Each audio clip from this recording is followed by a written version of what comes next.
বিসমিল্লাহির রহমানির রহিম। রব্বি আউযু বিকা মিন হামাযাতিশ শাইয়াতিন ওয়া আউযু বিকা রাব্বি ইয়াহদুরুন। প্রিয় দর্শক শ্রোতা, শুনছেন কিয়ম কোরআনিক মেসেজ ইউটিউব চ্যানেল। এই মুহূর্তে যারা ভিডিও দেখছেন সকলকে সালাম জানাচ্ছি, সালামুন আলাইকুম। এক ভাইয়ের প্রশ্নের জবাবে আজকের ভিডিও।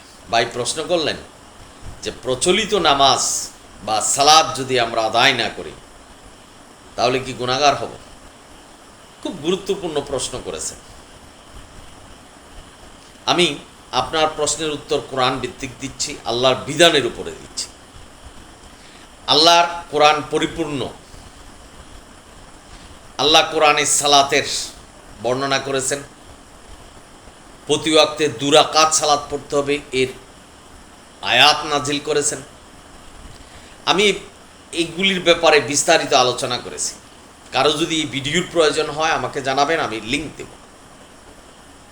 হ্যাঁ ভাই, প্রচলিত সালাত যদি কোরআন ভিত্তিক না হয়ে থাকে আর এই সালাত যদি আপনি না পড়েন তাহলে গুনাহগার হবেন না। আর প্রচলিত সালাত যদি কোরআন ভিত্তিক হয়, সেই সালাত যদি আপনি না কায়েম করেন তাহলে গুনাহগার হবেন। এবার আসুন যে আপনি যে প্রশ্ন করলেন সেই প্রচলিত সালাতটা কি। আমি আপনার প্রশ্ন বুঝতে পেরেছি। অর্থাৎ মসজিদে মোল্লারা যে সালাত কায়েম করে বৈষম্য করে, ফজরের 2 রাকাত ফরজ, জোহরের 4 রাকাত ফরজ, আসরের 4 রাকাত ফরজ, মাগরিবের 3 রাকাত ফরজ, আবার এশার 4 রাকাত ফরজ। এই যে বৈষম্য, এই নির্দেশনা কোরআন দেয়। কোরআন নির্দেশনা দিয়েছে প্রতি ওয়াক্তে 2 রাকাত সালাত। ভাই বোনেরা, কীভাবে সালাত পড়তে হবে, রুকু সেজদা কীভাবে করতে হবে, এবং সালাতে দাঁড়িয়ে শুধুমাত্র কোরআন পাঠ করতে হবে। কোরআনের বাইরে যদি কোনো কিছু পাঠ করা হয় সেই সালাত হবে না। যেমন সূরা ফাতিহার পূর্বে আউযু বিল্লাহি মিনাশ শাইতানির রাজিম, পরে আমিন, দুরূদ শরীফ যেটা কোরআনে নেই, দোয়ায়ে মাসুরা, তাশাহুদ, যেগুলি কোরআনে নেই। আল্লাহ সুস্পষ্টভাবে বলছেন নামাজে দণ্ডায়মান অবস্থায় কোরআন থেকে পাঠ করতে হবে। এই ভিডিও কিন্তু আমি অনেক দিয়েছি। আপনাদের যদি ভিডিওর লিঙ্ক লাগে আমাকে অবশ্যই জানাবেন, আমি লিঙ্ক দিব। সুতরাং বিস্তারিত বলছি না। প্রচলিত সালাত আপনারা দেখবেন যে ইমাম সালাত করাচ্ছেন, তার জন্য একটা বেতন রাখা হয়েছে, এবং যিনি সালাত পড়াবেন সে বেতন চেয়ে নিচ্ছেন, অথচ এটা কোরআন বহির্ভূত। কোরআন বলছে ধর্ম নিয়ে ব্যবসা করা যাবে না।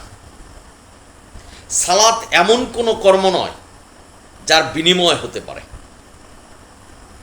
আপনারা ইতিহাস ঘাটলে দেখতে পারবেন সালামুন আলা মুহাম্মদ 10 বছর মসজিদে নববীতে ইমামতি করেছেন,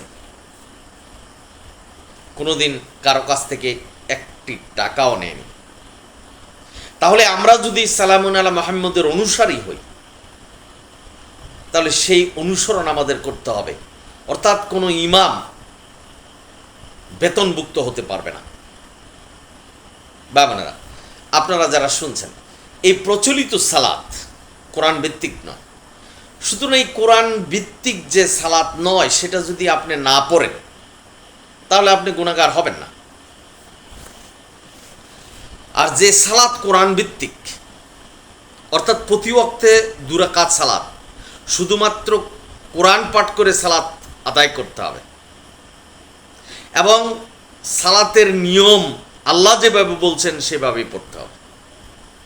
আপনি একটা কথা ভাবুন তো, ডানে বামে আপনি সালাম দিচ্ছেন, কাকে সালাম দিচ্ছেন?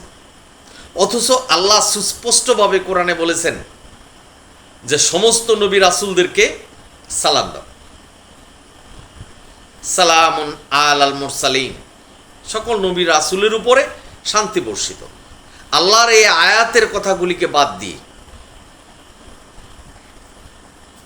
ডানে বামে সালাম ফিরাচ্ছেন। একটু চিন্তা করে দেখুন, এটা কি কোরআনে আছে? কাকে সালাম দিচ্ছেন আপনি নামাজরত অবস্থায়?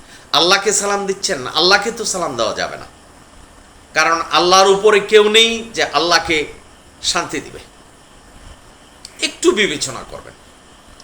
সুতরাং আপনি যে প্রশ্ন করেছেন, এই প্রচলিত সালাত অর্থাৎ মসজিদে মসজিদে যে সালাত কায়েম করা হয়, বেতনভুক্ত ইমামরা যে সালাত পড়ে থাকেন, এই সালাত না পড়লে আপনি গুনাহগার হবেন না।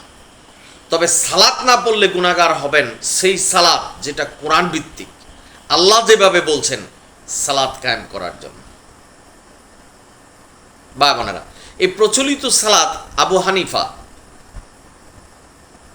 রচনা করেছেন, তার পদ্ধতিতে এই সালাত পড়ছেন। সুতরাং আমি কোনো ব্যক্তি সমাজ গোষ্ঠীকে আপত্তিপন্ন করছি না। কোরআন এই বৈষম্য অর্থাৎ 2 রাকাত 4 রাকাত 3 রাকাত, এই যে বৈষম্য, আপনি একটু চিন্তা করুন যে আল্লাহর গুণগান, আল্লাহর সালাত কায়েম করবেন, আপনি ফজরে 2 রাকাত, জোহরে 4 রাকাত, মাগরিবে 3 রাকাত সালাত পড়বেন। এই নির্দেশনাটা কোথায়? কোরআন আমাদের পূর্ণাঙ্গ কিতাব, আল্লাহ কোরআনকে পূর্ণাঙ্গ করেছেন এবং কোরআন আমাদের অনুসরণ করতে হবে এবং এটাই আমাদের নির্দেশনা। যালিকাল কিতাবু লা রাইবা ফিহি হুদাল লিল মুত্তাকিন। ইয়াকা নাবুদু ওয়া ইয়াকা নাস্তাইন, তোমারই ইবাদত করি, তোমারই কাছে সাহায্য চাই। তো তোমারই ইবাদত করি আপনি বলছেন, আপনি যদি কোরআন ছেড়ে মানব রচিত হাদিসের ইবাদত করেন তাহলে কি হবে? গুনাহগার তো হবেন। ভাই বোনেরা, সুতরাং সালাত কোনটা সঠিক, কোরআন ভিত্তিক, সেটাকে জানতে হবে। এটা আমাদের দায়িত্ব, আল্লাহ আমাদের উপর দায়িত্ব দিয়েছে, কিতাব দিয়েছেন, বুঝতে হবে। কোরআনকে কিতাব বলা হচ্ছে, তো কোরআনের পরিবর্তে যদি আপনি অন্য কোনো কিতাব অনুসরণ করেন তাহলে আপনি গুনাহগার হবেন।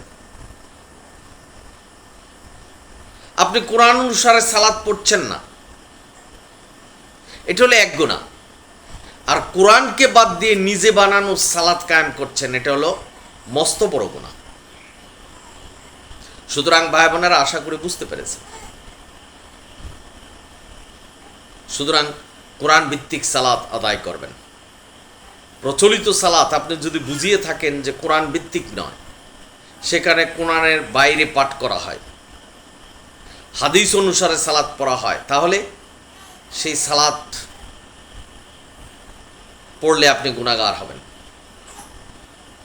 ভাই বোনেরা, আপনারা কোরআন ভিত্তিক সালাত পড়ুন, আল্লাহ যেভাবে বলেছেন সেইভাবে সালাত পড়ুন। আমি কাউকে জোর করে নিই, শুধু কোরআন ভিত্তিক আপনার প্রশ্নের উত্তর দিলাম। কারণ ধর্ম আপনার অন্তরের বিষয়। আল্লাহ বলছেন কোরআনই আমাদের একমাত্র কিতাব, পূর্ণাঙ্গ কিতাব। কোরআন দিয়েই আমাদের বিচার করতে হবে, কোরআনই অনুসরণ করতে হবে। সুতরাং কোরআনে সালাত আছে। কেউ যদি মনে করেন যে কোরআনে সালাত নেই, হাদিসে যেতে হবে, তাহলে গুনাহগার হবেন। কারণ কোরআন পূর্ণাঙ্গ কিতাব, আল্লাহ বলে দিয়েছেন। আল্লাহ বলে দিয়েছেন সূরা আনামের 38 নম্বর আয়াতে, কোরআনে কোনো কিছুকে বাদ দেওয়া হয়নি। সূরা বাকারায় বলেছেন এটাই আমাদের নির্দেশনা, দিস বুক অর্থাৎ কোরআন, এটাই ঐশীগ্রন্থ। কেউ যদি বিশ্বাস করেন যে বুখারী শরীফ, মুসলিম শরীফ এগুলিও ঐশীগ্রন্থ, কোরআনের বাইরে ওহী, তাহলে গুনাহগার হবেন। আল্লাহ বলছেন যে সূরা আরাফের 3 নম্বর আয়াতে, যাহা ওহী করা হয় সেটাই তোমরা অনুসরণ করো হে মানব মণ্ডলী, এবং নবীর উপরে যা ওহী করা হয়েছে সেটাই অনুসরণ করো। নবীর উপরে শুধু কোরআন অনুসরণ অর্থাৎ কোরআনের ওহী করা হয়েছে।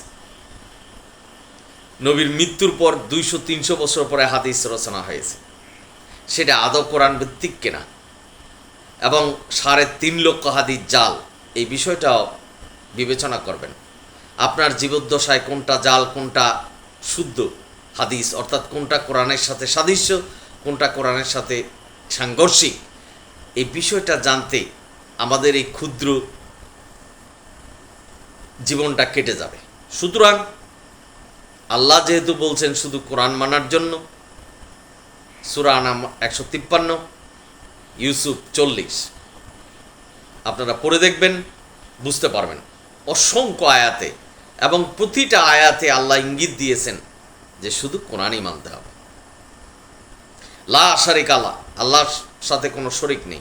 আল্লাহর সাথে যেহেতু শরিক নেই, কোরআনের সাথেও কোনো কিতাবের শরিক নেই, কোনো হাদিসের শরিক করা যাবে না। যদি শরিক করেন তাহলে পথভ্রষ্ট হবেন। আশা করি বুঝতে পেরেছেন, বিশেষ করে যিনি প্রশ্ন করেছেন। আপনারা সকলেই ভালো থাকুন, সুন্দর থাকুন। ভিডিও ভালো লাগলে শেয়ার করবেন। অনিল হামদুলিল্লাহ রাব্বিল আলামিন।